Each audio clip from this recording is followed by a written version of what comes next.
Bom, a gente está entrando aqui ao vivo para ser entrevistado pela Paty. Vamos ver se agora vai, Paty. Só ver se você já vai entrar aqui. Vamos lá. Já mandou solicitar. Se agora vai.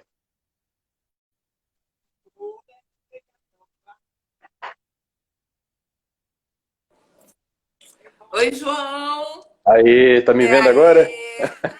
Agora sim. Nossa, que legal, né? Que eu nunca fiz ao contrário. Eu sempre estou na parte de cima, agora tá na parte de baixo. Tudo bom, João? Tudo ótimo. E com você? Como é que tá? Tudo bem também. Olha, depois você salva o vídeo no IGTV para eu salvar lá no nosso Instagram também, tá Pode bom? deixar, com certeza. Não, pode deixar. Tá? Olha, normalmente, João, a gente dá sempre uns minutinhos pro pessoal entrando. Tá. Antes de começar mesmo. E aí, como é que tá essa quarentena? Olha, no limite do possível, tá boa, assim. Boa, sim, no sentido de que nenhum parente ficou doente, tá dando para fazer um trabalho de casa, então por enquanto tá tudo bem. Claro que não dá para ficar 100%, que é tanta coisa acontecendo, né, tanta tragédia, tanto tragédia no governo, fora do governo, enfim, fica bem complicado assim. Mas e por Tá, aí, como é que tá? tá bem, a mesma coisa, assim, né? O entorno é complicado, né? E tal, mas assim, no nosso cotidiano privado aqui, graças a Deus, tá todo mundo bem, né? Meus pais estão bem, então tá tudo tranquilo. A gente não tá com nenhuma doença, nada assim, então tá bem. Mas o entorno é. Eu fico um pouco mais preocupada com a minha irmã, que mora fora, ela mora nos Estados Unidos, e lá onde ela mora tá uma situação bem complicada. Ela não está sofrendo só com Covid, ela está sofrendo com ataque de vespas assassinas, terremoto, tem um vulcão na cidade dela, é, e a ponte principal caiu. É, a gente Entendeu? colocar uma espada de São Jorge ali dentro de casa, uma folhinha de arruda, uma Eu acho que pimenteirazinha. no caso, eu acho que tem que ser um plantio inteiro de arruda, né? Porque tudo acontecer junto, meu amigo, tipo assim, não basta o vírus, tem que ter, né, vespas, pô, uns bichinhos desse tamanho. Ah, isso não é brincadeira, É, cara. isso Pô, aí tanta coisa fora de hora, entendeu? com certeza. Só faltou Pô, gafanhoto só. não, mas eu fiquei lá falando que agora eu demoro 1h30 para chegar no trabalho, porque. Ah, e teve o toque de recolher por conta dos protestos do Black Lives Matter. Então, assim, ela tem Entendi. que voltar de Uber por causa do toque de recolher da polícia. Então, assim, né, Caramba, tudo. cara. Entendeu? Tá ruim pra gente, não podia estar pior, né? Podia estar pior. É igual um colega aqui do Tinha que Ser Preto, que é o Saulo. Ele sempre, quando eu perguntar tudo bem, ele fala, não, dá pra melhorar. Que aí ao invés da gente falar dá pra ser pior, a gente fala dá pra melhorar, né? Então, enfim, que aí já não. Pelo menos a gente não reclama ao mesmo tempo, fala que precisa melhorar as coisas também. É verdade, é verdade. Eu acho que a gente já deu um tempinho aqui. Eu vou começar. A gente tem Tá. coisas para falar hoje. Gente, para quem Você não me conhece. quer. Oi? Ah, não, desculpa. Não é perguntar se você quer fixar o tema aqui, igual você fez no Ah, outro. quer? Eu Que aí se posso? você. É Acho você que que se está me você. convidando. Acho que se você mandar, eu consigo fixar. Não, como é que você quer que eu escreva aqui? Bota, tinha que ser preto e o seu nome. Acho que é você que fixa, no caso. Escrevendo aqui.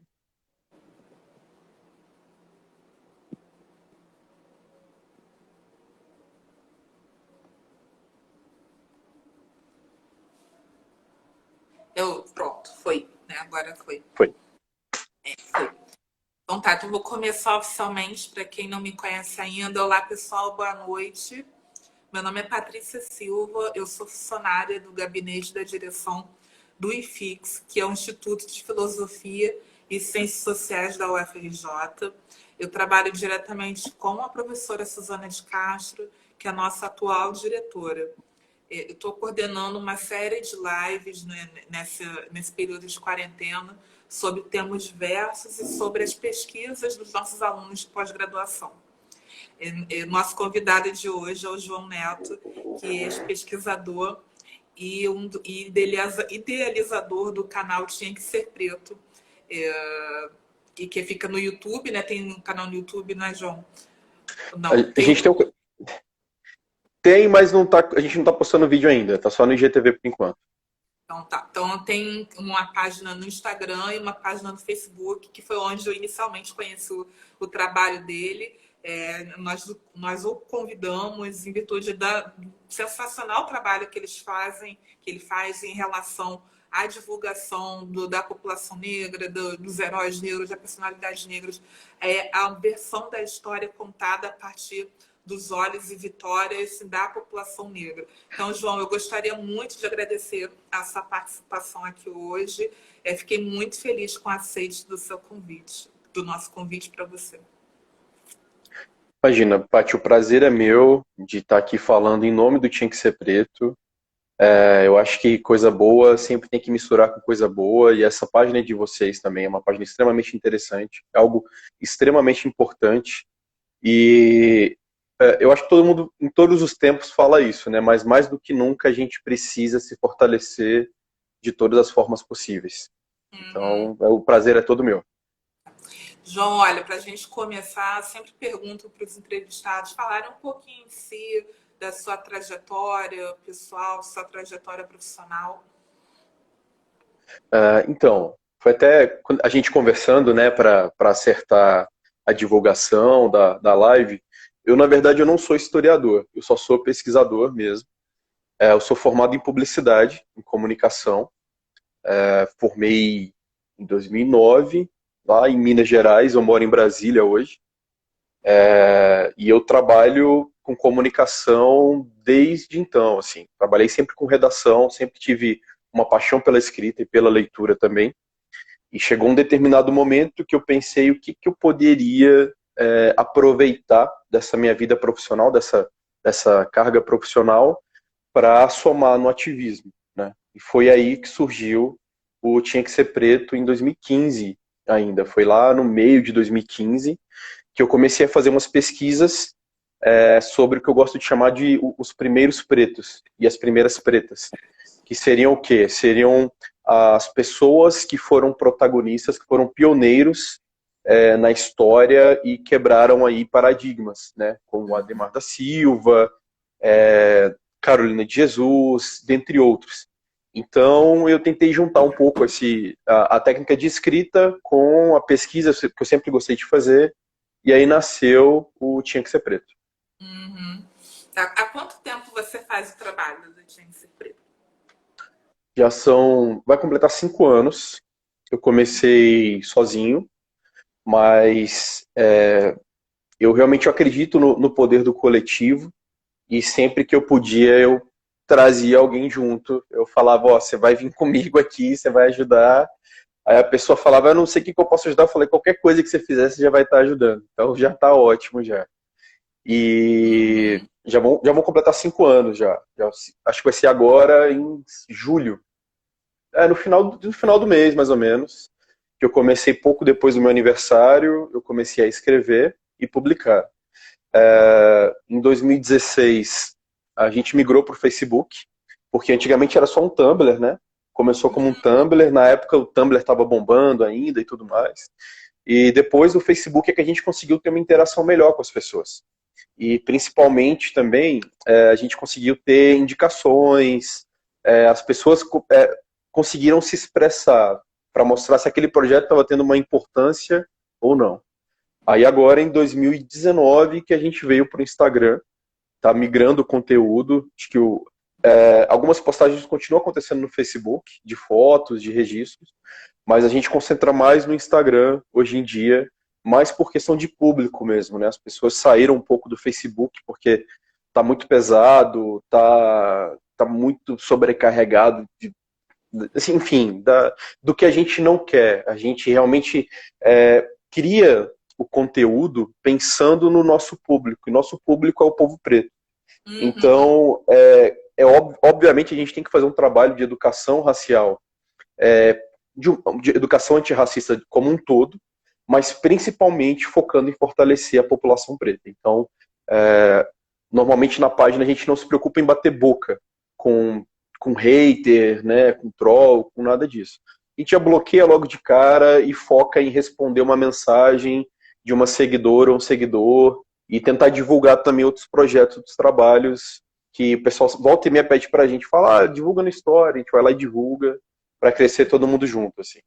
Mas a página não deve ter muito haters, né? Porque pelo que eu vejo do conteúdo, é sempre uma linguagem muito leve e sempre uma perspectiva muito mais otimista, sem ser poliana da história, né? Sabe? Então eu falo em observar o que uma pessoa odiaria no conteúdo que vocês fazem. Olha, acontece. Já não acontece com frequência, porque realmente a gente não dá audiência, assim. É meio que aquela visão psicológica de terrorista. Se você não dá audiência para a pessoa, você acaba não incentivando outras a irem ali e fazerem a mesma coisa. Mas já teve gente que falou que não aceitava o nome da página, que eu devia ser algum branquelo, que com certeza não era ninguém preto que estava por trás do projeto, enfim, tudo isso. E raramente acontece uma mensagem direta também, uma DM. Mas bem como você falou, Paty, a gente procura focar em contar o outro lado da história que, infelizmente, a gente não tem acesso com tanta facilidade.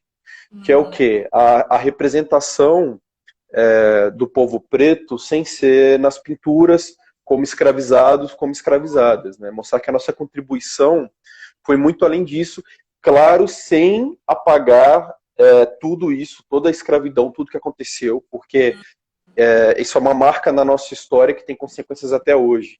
Então a gente não ignora a escravidão, pelo contrário. A gente só busca mostrar que o preto e a preta na história do Brasil, eles tiveram uma presença muito mais importante, muito mais marcante do que só cativos, do que só escravizados.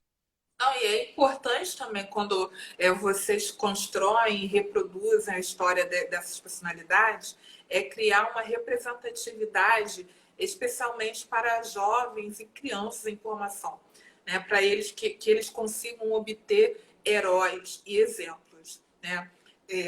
Tudo que se fala hoje ainda e viver por aí em relação ao povo negro é sempre conectado com algum perfil de pauperização ou de muita tristeza. Você pode ver como é que a África ela é normalmente desenhada e falada no nosso cotidiano. E aí, quando você mostra uma Maria Filipa, né, um dragão do mar, você coloca no imaginário de uma criança. Eu falo criança porque são pessoas em formação e ainda a gente ainda tem tempo de mudar essas pessoas, né?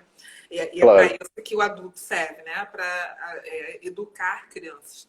E aí você consegue lançar no imaginário das crianças que existem, que a história negra ela é muito além da contada a partir desse perfil pauperizado e de um estereótipo tão negativo atribuído à cultura africana.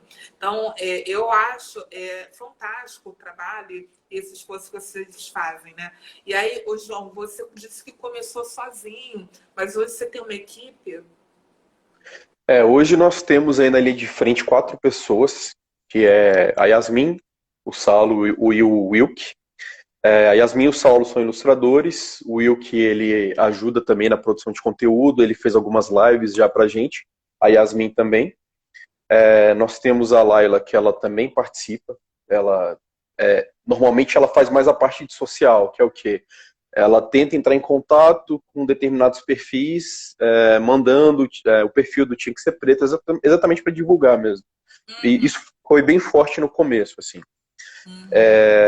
E basicamente hoje em dia é isso, né? A gente está criando o nosso novo um portal assim, onde está reunindo todas essas histórias e todas as imagens também para ter um acesso mais fácil, até por meio de filtro e tudo mais. E lá a gente vai ter um espaço para artigo, né? E já temos aí umas pessoas que foram convidadas para escrever para a gente. E esses artigos não vão ter relação com notícia nem nada, vai ser mais vivência mesmo.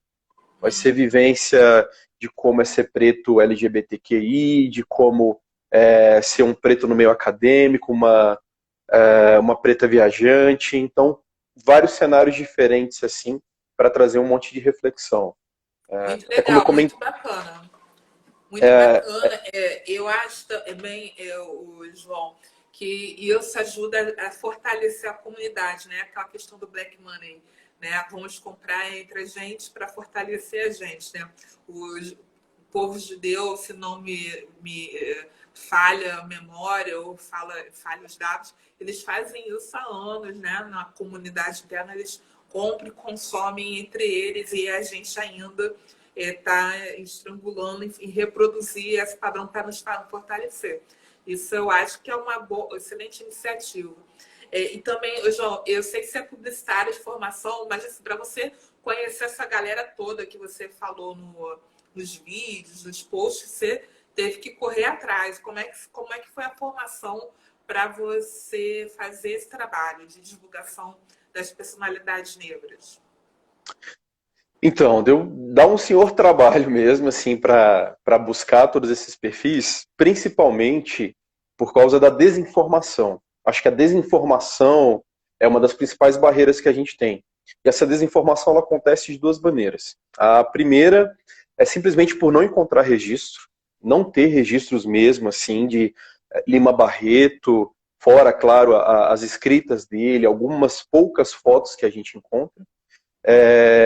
Lima Barreto é só um exemplo.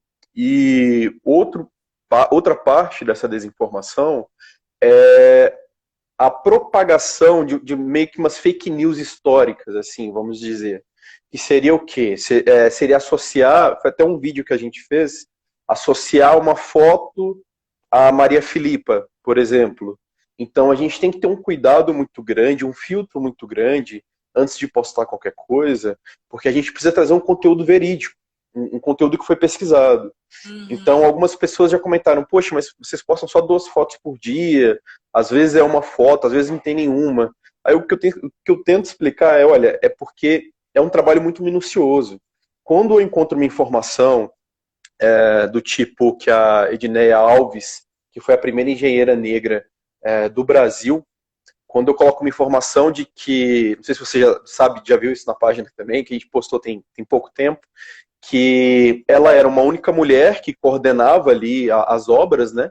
Boa parte de uma obra de usina, de Capivara, enfim, grandes obras, e ela meio que era ali uma diretora coordenando um bando de homens, né? E que muitas vezes eles resolviam não obedecer a ela, assim, não queriam ouvir ela, porque ela era uma mulher preta, então assim, você sabe muito bem, se hoje em dia já é assim, imagina há 50 anos atrás, 60 anos atrás. Então ela andava com uma cartucheira na cintura. Aí toda vez que os operários não queriam escutar, ela sacava a arma para cima e dava tiro e falava: vocês vão fazer sim o que eu estou falando para fazer. Então quando a gente encontra uma informação como essa, é preciso fazer uma pesquisa muito a fundo para saber se isso realmente aconteceu ou se é só mesmo invenção de um blog ou fantasia de alguém. Então isso demanda muita pesquisa. A gente tem um problema muito grande também, que é reconhecer autor e autoras de fotos, né? Isso, volta e meia, alguém chega e comenta, essa foto é de fulano. A gente já corre e coloca foto de Beltrana, foto de fulano, para identificar também e reconhecer o trabalho das pessoas. Então, dá um trabalho mesmo, é um trabalho de pesquisa assim que não é fácil. Por sorte, a gente tem aí a Yasmin e o Saulo, que são excelentes ilustradores. Então, agora a gente está passando por um processo de fazer ilustrações de personalidades que não possuem fotos.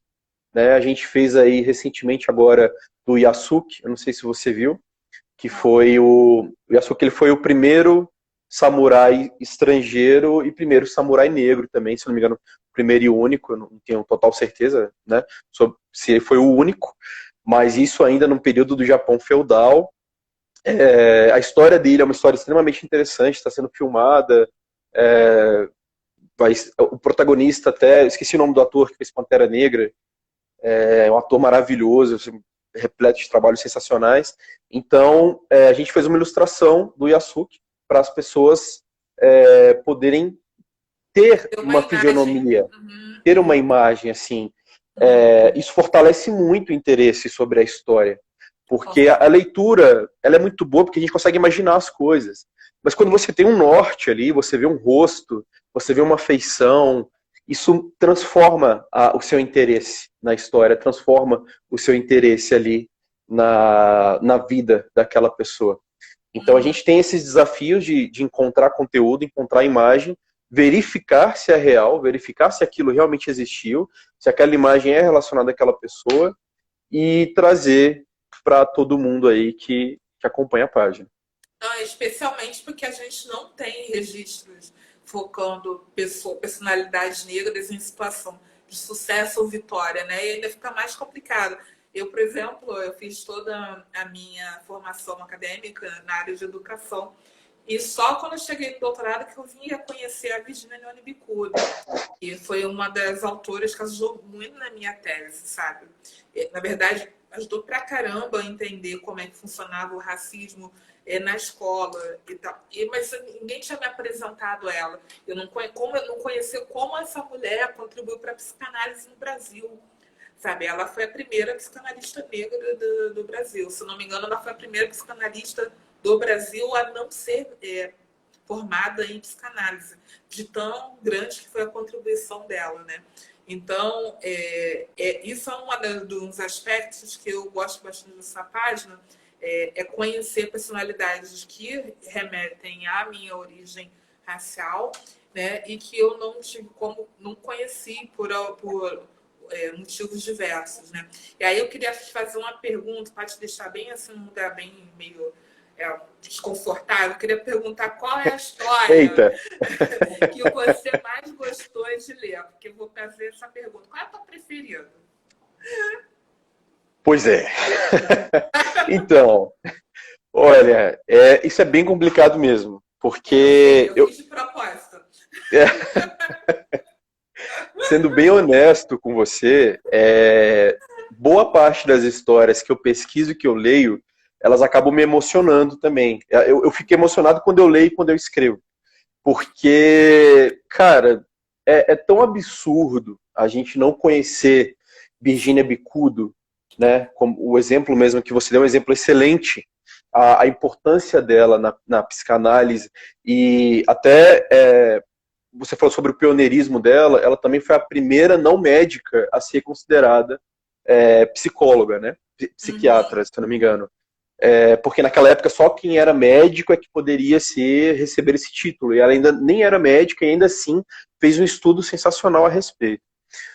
Mas pensar numa história favorita, assim, uma personalidade pelo menos, particularmente eu sou apaixonado por Carolina de Jesus. Para mim, ela é um símbolo em todos os aspectos, um símbolo de resistência, um símbolo de intelectualidade.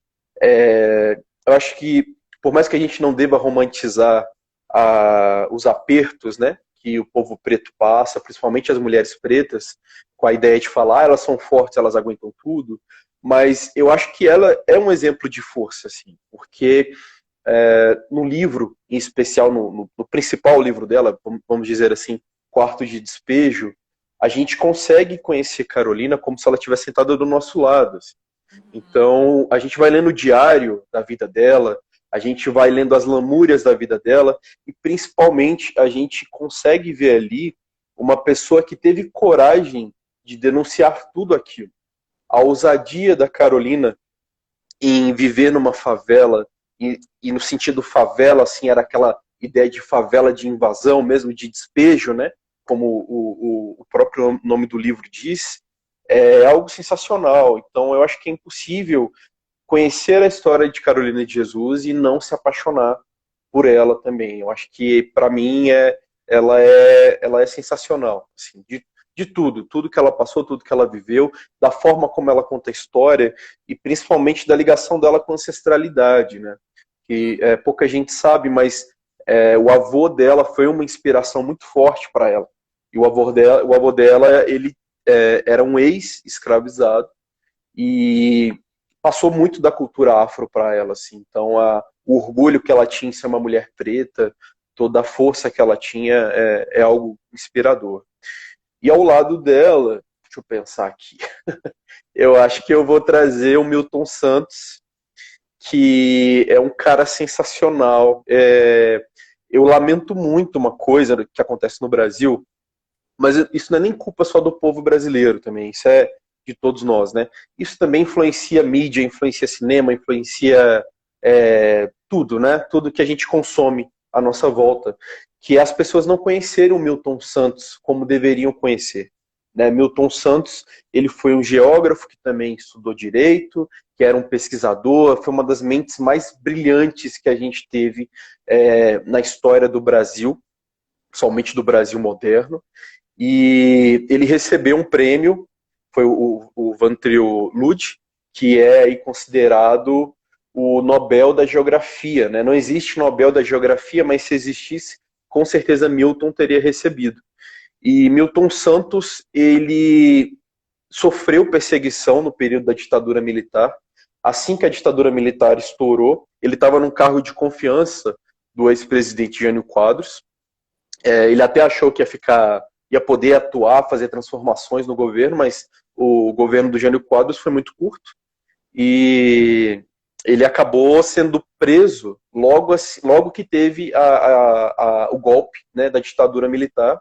Ele acabou ficando aí um período, se eu não me engano, de 6 meses preso, mais ou menos dentro de casa, até que conseguiram mandar ele para a França, né? Assim, os ativistas da época conseguiram negociar a ida dele para a França. Ele tinha propostas de trabalho na França, e na França ele achou que ia passar pouco tempo. Ele acabou ficando exilado do Brasil durante 13 anos. E depois que ele voltou desses 13 anos, foi quando ele recebeu aí, ele assumiu vários outros postos, recebeu um monte de outras homenagens e recebeu esse Nobel da Geografia, vamos dizer assim, né, porque não tem o Nobel, mas enfim. E ele é um... Exato. E ele ofereceu a mente, a intelectualidade dele pra gente em forma de conhecimento e ideias, né? Ele tinha propostas de uma geografia nova, até o nome de um dos livros dele, pós-isolamento. E, enfim, eu recomendo muito que todo mundo que estiver assistindo que conheçam essas duas personalidades, é uma obrigatoriedade. Por mim, seriam 2 autores aí que seriam obrigatórios, pelo menos em um ano da escola, você tinha que ler um dos livros deles. Você citou 2 autores bem mais contemporâneos, né, João? Eu vou colocar você de novo naquele lugar ruim, pedindo para você citar os autores que a gente com certeza pode não ter visto, né? A Carolina Maria de Jesus, ela ganhou uma certa atenção, especialmente nos últimos anos, tanto da academia como fora da academia.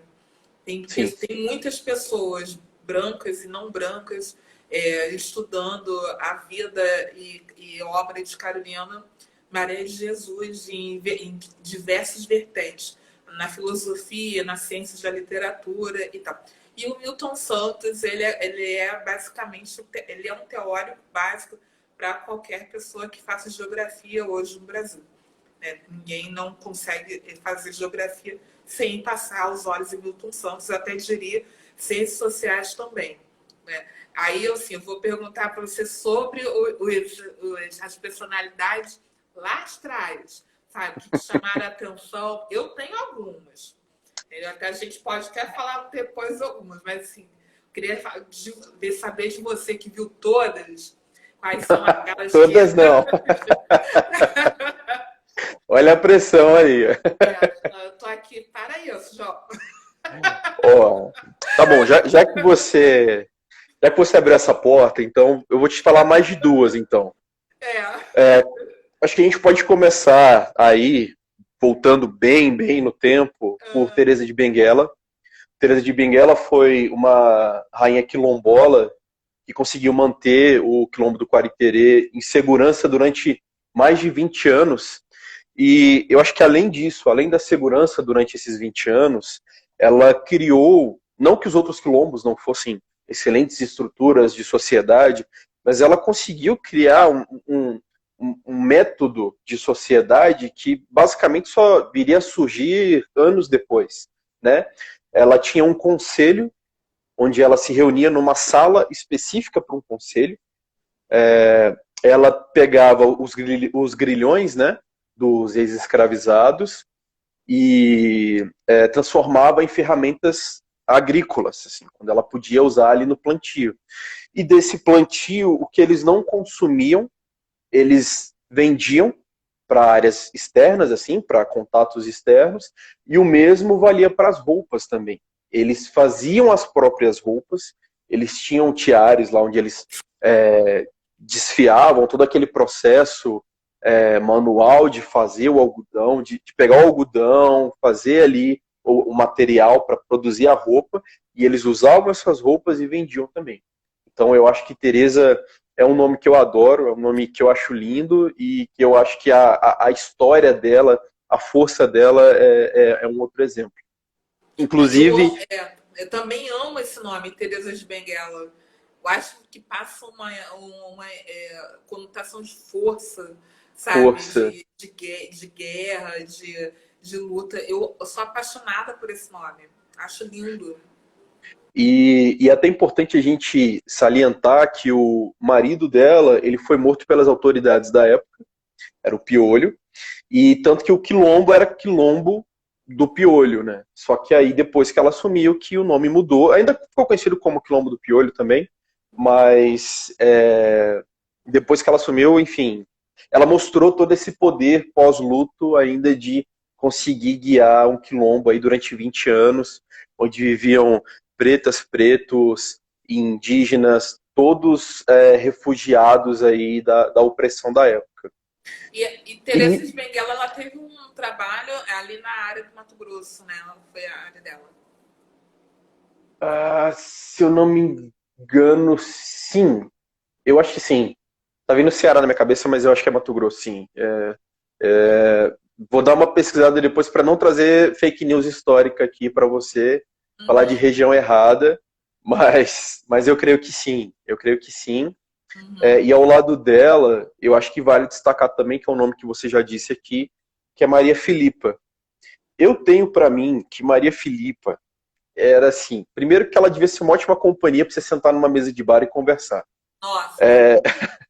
Todas as ilustrações que eu já vi dela, importante, vou aproveitar para falar, gente, não tem foto da Maria Filipa, não existe foto da Maria Filipa, a foto que vocês veem não é da Maria Filipa, é um registro de Herbert Herschel, isso exatamente esse nome, que foi um fotógrafo aí do período, um fotógrafo até oficial da família real brasileira, mas não existe foto dela, só existem ilustrações muito boas que merecem ser valorizadas, inclusive. Tem muita artista sensacional que está fazendo um trabalho foda de ilustração.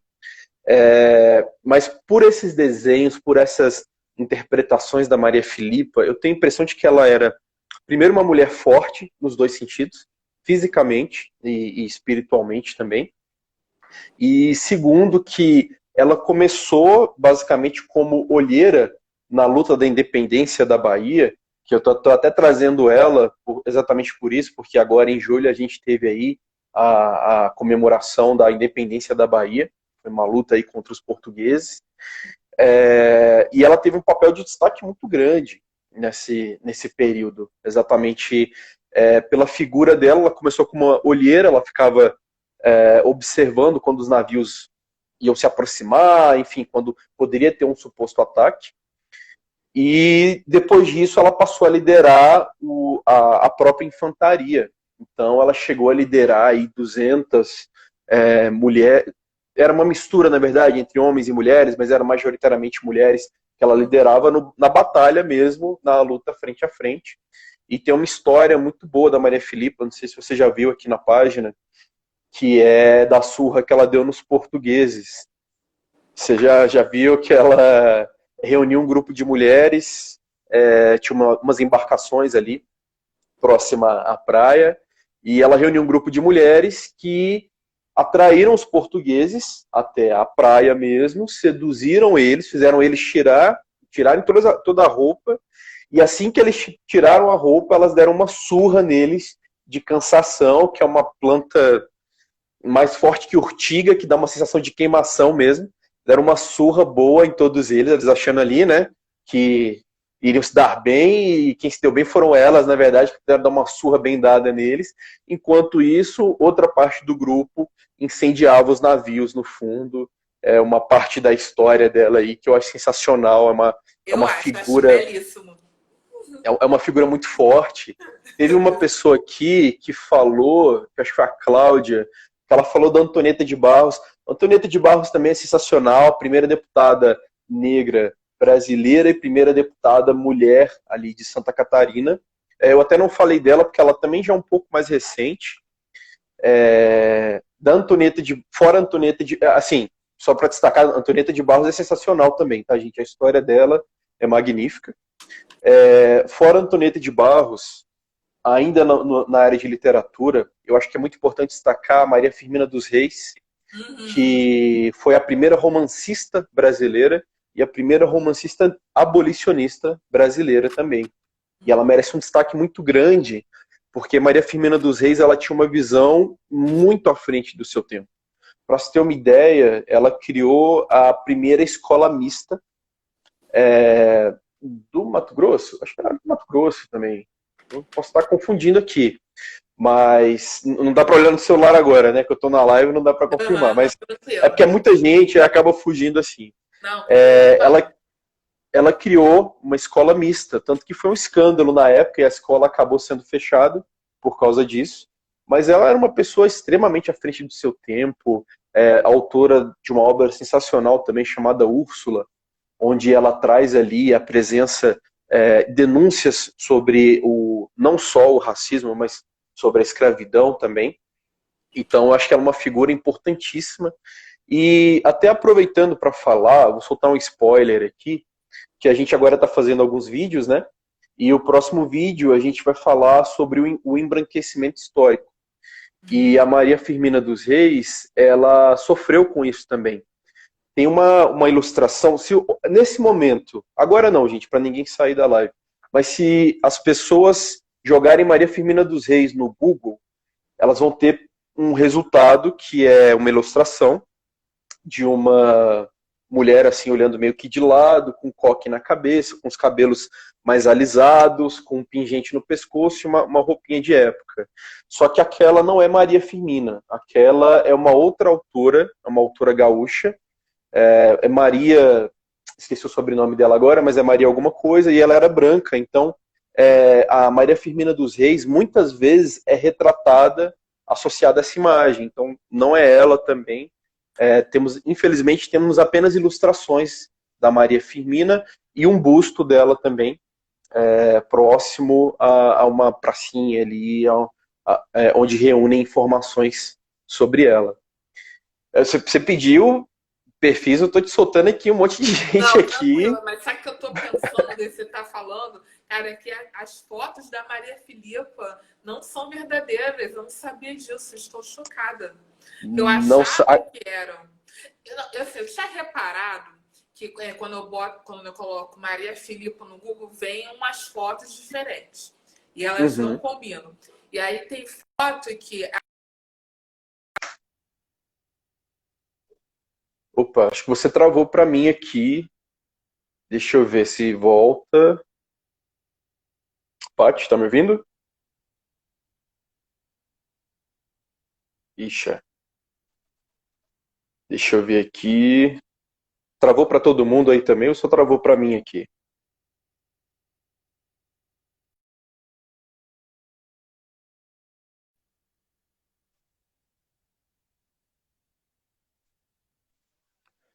Deixa eu ver se ela volta. Acho que a Paty travou, né? Ela tá voltando agora. Já tá voltando, gente. Enquanto isso, se vocês quiserem falar de onde vocês estão assistindo aí, vamos ver. Mandei o convite aqui para ela.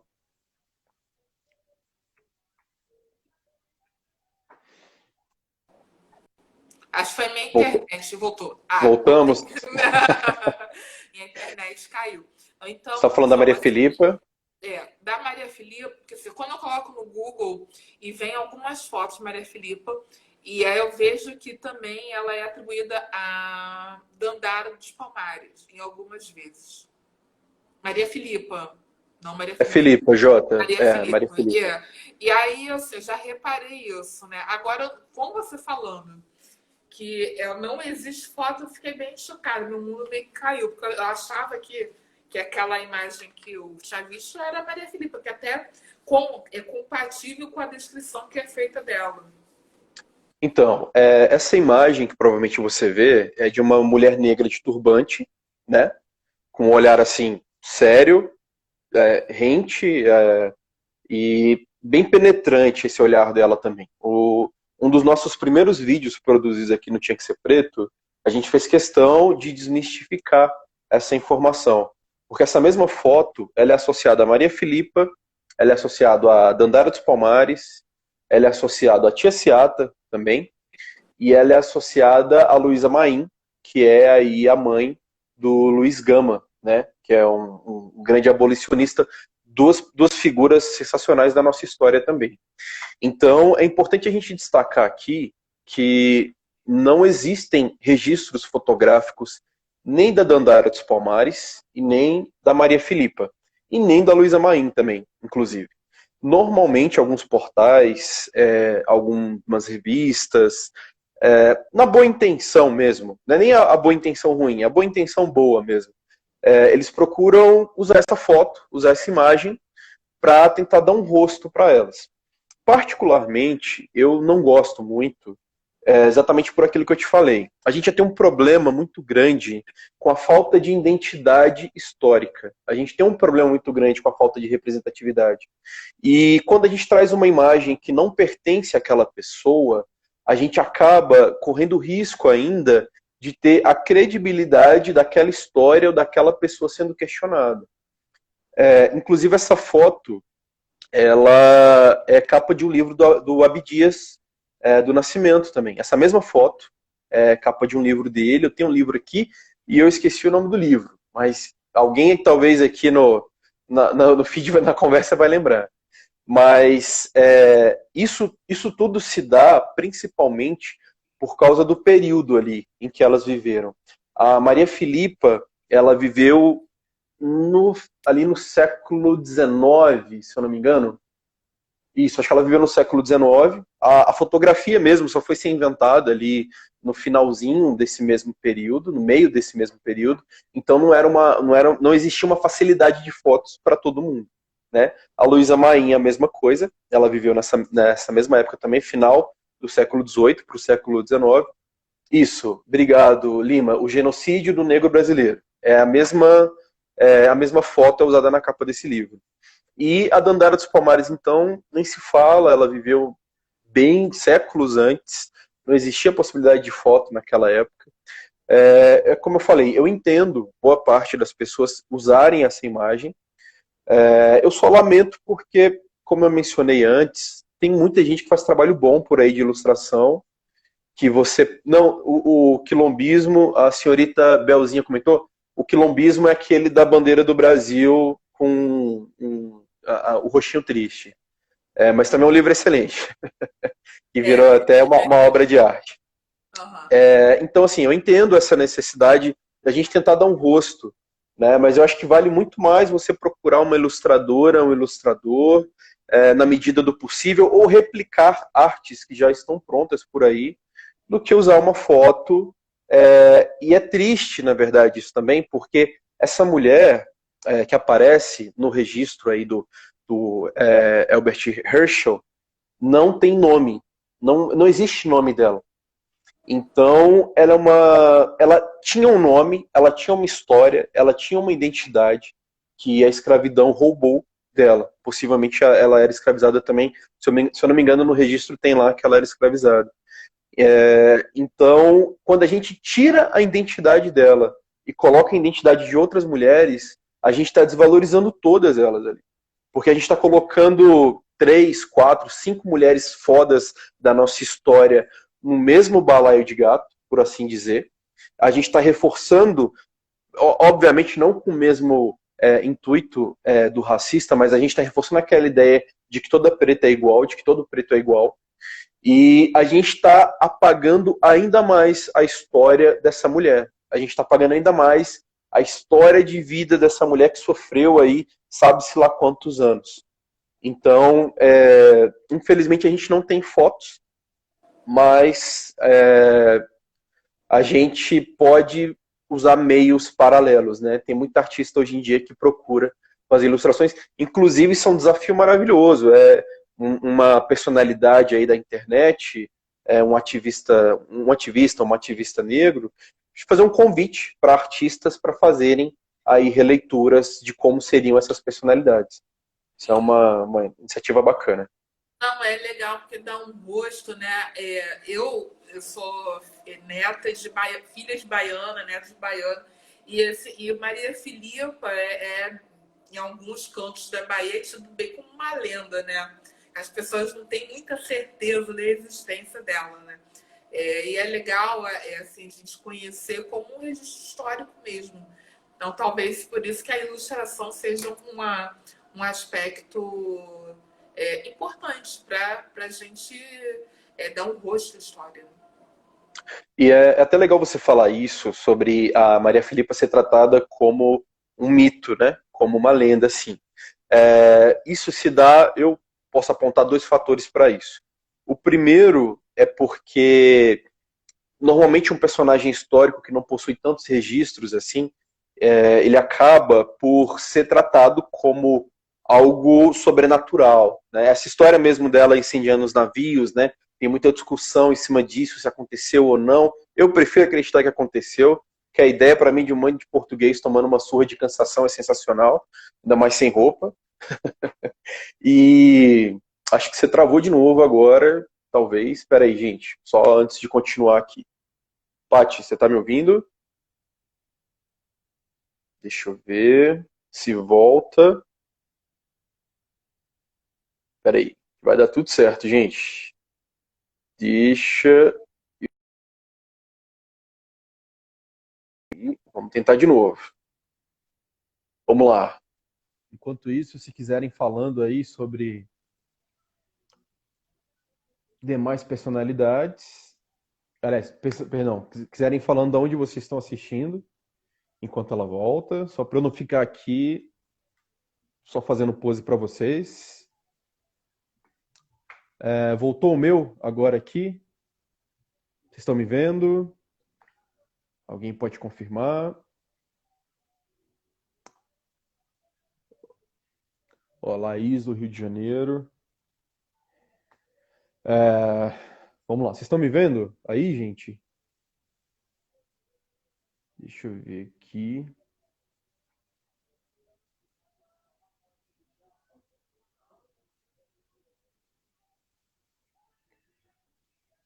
Ó, Minas Gerais, Brasília. Beleza, eu acho que a Paty caiu, mas ela vai voltar. Até porque eu que estou sendo entrevistado, então não dá para levar muito aí sozinho. Vamos lá, vamos ver. Só ver aqui se ela volta. Paty, estamos te aguardando. Quando você quiser, estamos aqui. E aí? Beleza. Ó, deixa eu ver se ela entrou aqui. Peraí. Acontece. Não, acho que ainda não, né? Ó, eu tô falando aqui de Brasília, Belzinha. Nós somos três que ficamos em Brasília, o Wilk, Saulo e eu, e a Tati também, a Laila. A Yasmin mora em Salvador, Salvador, Bahia. Acontece coisas fora do eixo Rio-São Paulo também aí, gente. Tem muita coisa do lado de fora aqui. Ó, Aparecida de Goiânia, Goiás. Fala Jota. Bom, deixa eu pensar aqui. Indicações de livros. Essas indicações aqui que a gente fez do Abdias, elas são ótimas também. É complicado indicar livro dessas pessoas, gente, porque vale muito a pena vocês lerem tudo quanto é biografia e livro que já foi escrito a respeito deles aqui. Paty, quando você entrar, só mandar mensagem, tá? Acho que ela voltou, peraí. Vamos nessa.